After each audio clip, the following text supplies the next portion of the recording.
Morning, everybody. We're live at 8:44, running mini 5 for Steve's awesome DT Luke. There he is, and he's sweet.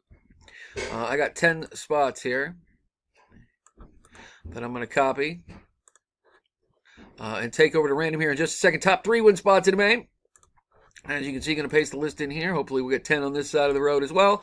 We do. That's awesome. Got to roll the dice to see how many rounds we're going to go. Got to get a 5 or better to play. We got a 5. We're golden. Let's see how we do. Good luck, everybody.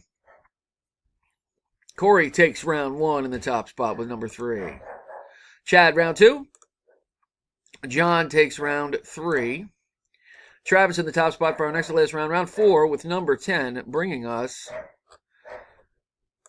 My dog sees something, apparently. The last round. Good luck, folks. Here we go. And our winners are John, and Travis, stacking them up there. Congrats, guys. Nice hit there, John. DOI SAU's the verification code. John, and Travis are our mini victors. Having said that, I am done with this one at 8:45, as you can see here. One last time, here's the results. John in at 9, John in at 6, and Travis in at 10 are the winners. Congrats, guys. See you next time. Thank you very much.